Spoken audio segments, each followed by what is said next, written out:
BPSC टीआरयू 4 का आप लोग तैयारी कर रहे हैं, यह क्लास आप सभी स्टूडेंट के लिए काफ़ी इम्पॉर्टेंट होने वाला है, क्योंकि इस क्लास से आपको 2 से 3 प्रश्न एग्ज़ाम में देखने को मिलेगा। हो सकता है यहाँ से आपको 4 से 5 प्रश्न भी एग्ज़ाम में देखने को मिले, क्योंकि फ्रेंड्स ये जो क्लास है मैंने आप सभी को मॉडर्न हिस्ट्री का क्लास चैप्टर 7 तक कंप्लीट करा दिया था। आज का जो चैप्टर होगा चैप्टर 8 होगा, और ये जो क्लास है आपका ब्रिटिश भारत में शिक्षा का विकास, यहाँ से आपको एग्ज़ाम में 4 से 5 प्रश्न एग्ज़ाम में देखने को मिलेगा। और ये जो क्लास है ये एनसीईआरटी बेस्ड आधारित क्लास आपको मिलेगा फ्रेंड्स। और यहाँ से आप अच्छे से क्लास कर लेते हैं तो आपका इस चैप्टर से जितने भी प्रश्न बनेंगे इसी क्लास से देखने को मिलेगा। ये मेरा आपसे 100% गारंटी है। आप लोग कोई स्टूडेंट अगर टीआरयू 3 का एग्ज़ाम दिए होंगे उनको पता होगा कि ब्रिटिश भारत में शिक्षा का विकास से संबंधित जितने भी प्रश्न आए थे, ये क्लास जब आप करेंगे तो पता चलेगा यहाँ से ही प्रश्न आया हुआ था। और आज का क्लास भी इम्पॉर्टेंट प्रश्न को ही लिया गया है, ताकि आपके टीआरयू 4 में एक भी प्रश्न नहीं छूटे। आप किसी भी क्लास का प्रिपरेशन कर रहे हैं, ये सभी क्लास के लिए इम्पॉर्टेंट है। अगर आप प्राइमरी का तैयारी कर रहे हैं तो ये आपको पता होना चाहिए कि प्राइमरी यानी 1 to 5 में सबसे ज़्यादा अगर वेटेज रहता है तो मॉडर्न हिस्ट्री का वेटेज रहता है। तो मॉडर्न हिस्ट्री का ही क्लास फ्रेंड ये है, आपको 18 से 20 प्रश्न सिर्फ मॉडर्न हिस्ट्री का रहेगा। और आप किसी अदर क्लास का प्रिपरेशन कर रहे हैं 6 to 8, 9, 10, 11, 12 किसी भी क्लास का, तो आपको जनरल पेपर में भी मॉडर्न हिस्ट्री देखने को मिलेगा। तो इसे आप ध्यान रखना है। और फ्रेंड्स अगर चैनल पर कोई नए हैं चैनल को सब्सक्राइब कर दें और वीडियो को लाइक अवश्य करें। तो चलिए फ्रेंड्स क्लास शुरू करते हैं। पहला प्रश्न है, व्यक्तिगत प्रयासों से सर्वप्रथम कलकत्ता में शिक्षा हेतु मदरसा की स्थापना किसके द्वारा की गई? तो उसका सही आंसर है वारेन हेस्टिंग के द्वारा की गई थी। इसे आप याद रखिएगा। आगे प्रश्न है, वर्ष 1784 में कलकत्ता में एशियाटिक सोसाइटी ऑफ बंगाल की स्थापना किसके द्वारा की गई? इसका आंसर है सर विलियम जॉन्स के द्वारा एशियाटिक सोसाइटी ऑफ बंगाल की स्थापना की गई थी। तो इसे आप ध्यान रखना है। आगे प्रश्न है, यानी कि इंपॉर्टेंट पॉइंट में आपको इसे याद रखना है कि एशियाटिक सोसाइटी ऑफ बंगाल के अधीन सर्वप्रथम भगवद गीता का अंग्रेजी में अनुवाद चार्ल्स विल्किंस ने किया था, तथा कालिदास की प्रसिद्ध रचना अभिज्ञान शकुंतलम का पहली बार अंग्रेजी में अनुवाद सर विलियम जॉन्स द्वारा किया गया था। इसे आप ध्यान रखिएगा। चलिए नेक्स्ट प्रश्न देखते हैं। प्रश्न है, वाराणसी में प्रथम संस्कृत महाविद्यालय की स्थापना किसने की थी? तो इसका सही आंसर है जोनाथन डंकन ने की थी। ये प्रश्न भी आपके टीआरयू 4 के लिए इंपॉर्टेंट है। आगे प्रश्न है, वर्ष 1800 में कलकत्ता में असैन्य अधिकारियों के प्रशिक्षण हेतु फोर्ट विलियम कॉलेज की स्थापना किसके द्वारा की गई थी? तो उसका आंसर है लॉर्ड वेलेस्ली के द्वारा की गई थी। इसे आप ध्यान रखिएगा। आगे प्रश्न है, किस अधिनियम के द्वारा भारत में शिक्षा के प्रसार हेतु 1 लाख रुपये खर्च करने का अधिकार गवर्नर जनरल को दिया गया? तो उसका आंसर है चार्टर अधिनियम 1813 के द्वारा। तो ये भी आप ध्यान रखिएगा। हो सकता है ये प्रश्न आपको टीआरयू 4 में देखने को मिले। चलिए आगे देखते हैं।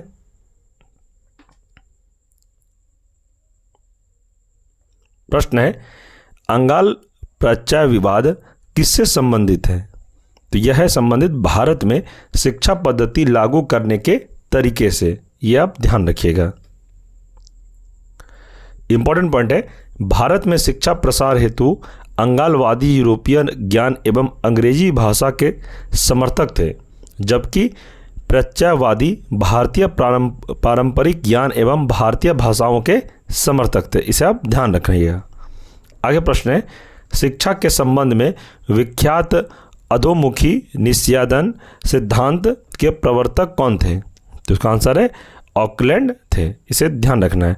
आगे प्रश्न है, लॉर्ड मैकाले किस शिक्षा पद्धति से संबंधित हैं? तो लॉर्ड मैकाले अंग्रेजी शिक्षा पद्धति से संबंधित है। इसे आप याद रखिएगा। ये प्रश्न टीआरयू 4 में आने का प्रबल संभावना है। ये आप ध्यान रखिएगा। इस प्रश्न को आप अच्छे से रट जाइएगा। अगर याद भी ना हो तो रट जाना। ये प्रश्न काफ़ी इंपॉर्टेंट है टीआरयू 4 के लिए।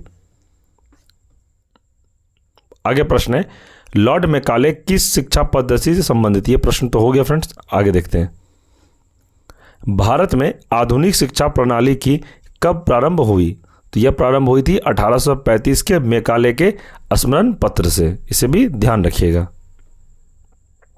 नेक्स्ट है, भारत में अंग्रेजी शिक्षा किस वायसराय के शासन काल में आरंभ की गई थी? तो इसका आंसर है लॉर्ड विलियम बेटिंग के कार्यकाल में आरंभ की गई थी, इसे ध्यान रखिएगा। आगे प्रश्न देखेंगे, किस घोषणा पत्र को भारतीय शिक्षा का मैग्ना कार्टा कहा जाता है? इसका आंसर है वुड घोषणा पत्र 1854 ईस्वी में। आगे प्रश्न है, वुड घोषणा पत्र के सुझाव पर कलकत्ता, बंबई तथा मद्रास में किस वर्ष विश्वविद्यालयों की स्थापना की गई? इसका आंसर है वर्ष 1857 को, इसे ध्यान रखिएगा। चलिए इंपॉर्टेंट पॉइंट देखते हैं। मनुस्मृति वह प्रथम ग्रंथ है जिसका अनुवाद सबसे पहले संस्कृत से अंग्रेजी भाषा में ए कोड ऑफ जेंटू लॉज के नाम से प्रकाशित हुआ, इसे आप ध्यान रखिएगा। आगे प्रश्न है, पेरिस स्थित रॉयल एशियाटिक सोसाइटी की सदस्यता किस भारतीय को प्रदान की गई थी? तो इसका आंसर है माइकल मधुसूदन दत्त को। यह प्रश्न टीआरई 2628 में पूछा गया प्रश्न था, इसे आप याद रखिएगा। आगे प्रश्न है, बंबई में प्रथम महिला विश्वविद्यालय की स्थापना किसके प्रयासों से हुई? तो इसका आंसर है डी के कर्वे के प्रयासों से हुई थी, यह भी ध्यान रखिएगा। नेक्स्ट प्रश्न है, भारतीय विश्वविद्यालयों में धार्मिक शिक्षा के लिए किसने प्रबल रूप से वकालत की थी? इसका आंसर है मदन मोहन मालवीय ने। आगे प्रश्न है, बनारस हिंदू विश्वविद्यालय का शिलान्यास किसके द्वारा किया गया? तो इसका आंसर है लॉर्ड हार्डिंग के द्वारा, इसे भी ध्यान रखिएगा।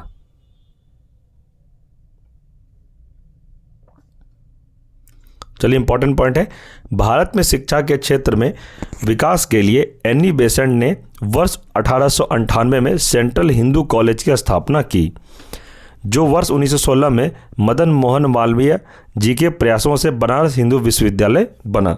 यहाँ से आपको प्रश्न पूछा जा सकता है कि भारत में शिक्षा के क्षेत्र में विकास के लिए एनी बेसेंट ने किस वर्ष सेंट्रल हिंदू कॉलेज की स्थापना की? तो आपसे ईस्वी पूछ सकता है, तो आपको याद रखना है 1898 को। तो ऐसा ही कुछ प्रश्न इसको तोड़ मरोड़ के आपको एग्जाम में पूछा जाएगा। और फ्रेंड्स, सबसे बड़ी बात, आप जो क्लास करते हैं तो सबसे पहले मैं आपसे यही रिक्वेस्ट करूंगा कि जो भी पहली बार इस चैनल को देख रहे हैं या पहली बार इस वीडियो को देख रहे हैं, इस चैप्टर को, तो आपको सबसे पहले मॉडर्न हिस्ट्री में चैप्टर 1 से क्लास करना चाहिए। उसका प्लेलिस्ट मॉडर्न हिस्ट्री का जो मैं आपको क्लास करवा रहा हूँ चैनल पर बना हुआ है। आप लोग पहले चैप्टर 1 से क्लास करिए, ताकि आप जब चैप्टर 1 पढ़ेंगे, चैप्टर 2 पढ़ेंगे, एक दूसरे चैप्टर से रिलेट करके जब पढ़ेंगे तो आपको तुरंत याद हो जाएगा और आप समझ भी जाएंगे, क्योंकि ये सब एक दूसरे से रिलेट करके ही पढ़ा जाता है, तभी आपको एग्जाम में याद भी रहेगा। तो सबसे पहले आप लोग प्लेलिस्ट जरूर चेक करें और वहाँ पर आप लोग शुरू से क्लास करें। और इस क्लास का PDF नोट्स भी आपको टेलीग्राम ग्रुप में अभी तक जितने भी क्लास हुई सारा मिल जाएगा। आप लोग टेलीग्राम ग्रुप को अवश्य ज्वाइन करें। टेलीग्राम का लिंक वीडियो के डिस्क्रिप्शन में दे दिया गया है, तो आप लोग टेंशन फ्री होकर टेलीग्राम ग्रुप को ज्वाइन करें। वहाँ पे आपको स्टडी मटेरियल से संबंधित सारा PDF नोट्स मिलते रहेगा। एग्जाम से संबंधित जो भी स्टडी मटेरियल होगा सारा कुछ मिलेगा। चलिए आगे बढ़ते हैं। प्रश्न है, वर्ष 1817 में डेविड हेयर के सहयोग से कलकत्ता में हिंदू कॉलेज की स्थापना किसके द्वारा की गई? तो इसका आंसर है राजा राम मोहन राय के द्वारा, इसे ध्यान रखिएगा। आगे प्रश्न है, 1847 में रुड़की इंजीनियरिंग कॉलेज के रूप में भारत के प्रथम इंजीनियरिंग कॉलेज की स्थापना किसके द्वारा की गई? इसका आंसर है जेम्स टॉमसन के द्वारा, इसे ध्यान रखिएगा। फ्रेंड्स, ये जो मैं आपको क्लास करवा रहा हूँ ये फुल्ली NCERT बेस्ड क्लास है। आपको ये नहीं सोचना है कि यहाँ से प्रश्न नहीं आएगा, प्रश्न आपको यहीं से आएगा एग्जाम में। मैं जो आपको ये क्लास करवा रहा हूँ TRE 3 तक जितने भी मैंने क्लास करवाया था यहीं से प्रश्न देखने को मिला था। इसलिए कहता हूँ फ्रेंड्स, मैं जो आपको उतना ही कंटेंट दे के पढ़ा रहा हूँ जो आपको TRE 4 के लिए इंपॉर्टेंट होगा। फालतू कंटेंट आपको अभी तक नहीं पढ़ाया, आगे भी नहीं पढ़ाऊँगा। जो TRE4 के लिए इम्पॉर्टेंट होगा वही क्लास होगा इस चैनल पर। फालतू कोई भी क्लास इस चैनल पर नहीं कराया जाएगा आपको, क्योंकि एग्ज़ाम बहुत नज़दीक है और डीपली पढ़ने का टाइम किसी के पास नहीं है। इसलिए उतना पढ़िए जो एग्ज़ाम में हूबहू प्रश्न पूछा जाता है, क्योंकि अगर आप ऐसा नहीं तैयारी करेंगे तो प्रॉब्लम आप ही को होगा, मुझे कोई प्रॉब्लम नहीं है। इसलिए ज़्यादा डिस्कशन भी अभी नहीं होगा आपको, बस उतना ही डिस्कशन किया जाएगा जितना आपके एग्ज़ाम के लिए इम्पॉर्टेंट है, ताकि एग्ज़ाम में आपका प्रश्न नहीं छूटे। मैं जो आपको क्लास कर रहा हूँ ये भी काफ़ी इंपॉर्टेंट सब प्रश्न है और यहीं से आपको एग्ज़ाम में प्रश्न देखने को मिलेगा। ये मैं बार बार स्टार्टिंग में भी कहा हूँ वीडियो के स्टार्ट होने से पहले, और बाद में भी यही कह रहा हूँ, और हमेशा कहूँगा अगर आप खुद से पढ़ना चाहते हैं तो आप NCERT का बुक लेके पढ़िए, ताकि एग्ज़ाम में प्रश्न नहीं छूटे, क्योंकि TRE4 में भी NCERT को ही फॉलो किया जाएगा। ठीक है फ्रेंड्स, उम्मीद करता हूँ आप लोग अच्छे से मेरी बातों को समझे होंगे। चलिए प्रश्न आगे देखते हैं। वर्ष 1847 में रुड़की इंजीनियरिंग कॉलेज तो हम लोग पढ़ लिए, आगे हम लोग देखते हैं प्रमुख शिक्षा आयोग। अब हम लोग पढ़ेंगे प्रमुख शिक्षा आयोग, समिति आयोग पढ़ेंगे, कौन से वर्ष गठित हुआ था और गवर्नर जनरल कौन थे उस समय। जैसे पहला है चार्ल्स वुड डिस्पैच 1854 में। कौन थे गवर्नर जनरल उसमें? लॉर्ड डलहौजी थे, इसे ध्यान रखिएगा। आगे प्रश्न है हंटर आयोग। हंटर आयोग कब हुआ था? तो 1882 में, उसमें गवर्नर जनरल थे लॉर्ड रिपन। आगे रेले आयोग, ये 1902 में हुआ था, लॉर्ड कर्जन थे उसमें। आगे प्रश्न है सैडलर आयोग 1917, याद रखना है आपको, और लॉर्ड चैम्सफोर्ड कौन थे उसमें? गवर्नर जनरल थे या वायसराय, ये दोनों में आपको याद रखना है। आगे प्रश्न है सैडलर आयोग 1917, लॉर्ड चैम्सफोर्ड हो गया। आगे है इंच कैप आयोग 1923, लॉर्ड रेडिंग। हार्टोक समिति यानी प्राथमिक शिक्षा 1929, उस समय गवर्नर जनरल थे लॉर्ड इरविन। लिंडेस आयोग प्रौढ़ शिक्षा 1929, लॉर्ड इरविन थे उस समय। आगे है सार्जेंट आयोग 1944, उसमें थे लॉर्ड वेवेल। आगे प्रश्न है राधा कृष्णन आयोग 1948, और उस समय थे लॉर्ड माउंट बैटन, इसे आप ध्यान रखिएगा। तो फ्रेंड्स इसी के साथ आपका आज का महत्वपूर्ण क्लास कंप्लीट हो गया। इतना ही प्रश्न से आपको एग्ज़ाम में प्रश्न पूछा जाए। जितने मैं आपको इस क्लास में अभी प्रश्न उत्तर करवाया, यहीं से आपको TRE4 में प्रश्न देखने को 200% मिलेगा। ये जो चैप्टर है ब्रिटिश भारत में शिक्षा का विकास, यहाँ से आपको 4 से 5 प्रश्न एग्जाम में देखने को मिलेगा TRE4 में। और आप इस क्लास को बिल्कुल भी हल्के में नहीं लीजिएगा फ्रेंड्स, क्योंकि आप ये क्लास जब पढ़ लेते हैं और आप TRE3 का जब एग्ज़ाम प्रीवियस ईयर का क्वेश्चन लगाएंगे, तो मैं गारंटी के साथ कहता हूँ ये क्लास करने के बाद इस संबंधित जो भी प्रश्न पूछे गए होंगे TRE3 में, आपका नहीं छूटेगा। आपको लगता होगा कि सर ऐसे पढ़ा रहे, मैं सभी स्टूडेंट का कहता हूँ आप पढ़ने के बाद प्रीवियस ईयर लगाइए। आपको इस चैप्टर से अगर मेरे क्लास से प्रश्न नहीं आएगा तो आप हमें कमेंट में लिखिए कि सर आपका पढ़ाया हुआ नहीं पूछा गया था और नहीं पूछा जाएगा, मुझे कोई दिक्कत नहीं है, बट आपको उतना ही पढ़ा रहा हूँ जो आपको एग्ज़ाम के लिए इम्पॉर्टेंट है, और यहीं से प्रश्न पूछा जाएगा। बाद में अगर जो स्टूडेंट हमारी बातों को नहीं अभी सीरियसली लेंगे, उन्हें बाद में खुद रियलाइज़ होगा कि हमने क्या सर का बात नहीं माना।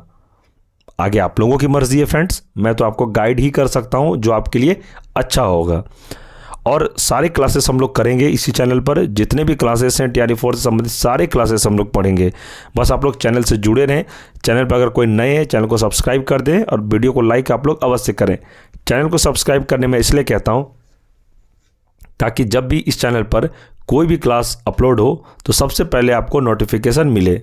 TRE4 संबंधित जितने भी मैं क्लास लूँगा आपको सबसे पहले नोटिफिकेशन मिले, इसलिए इस बात का ध्यान रखना है आपको। जो भी चैनल पर नए हैं चैनल को सब्सक्राइब अवश्य कर लें। और फ्रेंड्स टेलीग्राम ग्रुप को आप लोग अवश्य ज्वाइन करें, ताकि टेलीग्राम पर आपको इस क्लास का PDF नोट्स मिल सके, और जितने भी TRE4 से संबंधित कोई भी न्यूज़ अपडेट सबसे पहले आपको टेलीग्राम ग्रुप में ही दिया जाएगा। तो आप लोग टेलीग्राम ग्रुप को ज़रूर ज्वाइन करें। और टेलीग्राम ग्रुप में मैं आप सभी को क्विज भी करवाता हूँ, 20 प्रश्न 50 प्रश्न मैं आपको MCQ भेजता रहता हूँ, तो ये भी आपके लिए प्रॉफिट ही है। तो फ्रेंड्स, और आपके लिए एक ज़रूरी सूचना, अगर किसी फ्रेंड्स या किसी भी स्टूडेंट को कोई डाउट हो, एग्ज़ाम से संबंधित कोई प्रश्न पूछना हो या हमसे बात करना हो व्हाट्सएप पे, तो आप हमारा नंबर नोट डाउन जरूर कर सकते हैं। हमारा नंबर है 970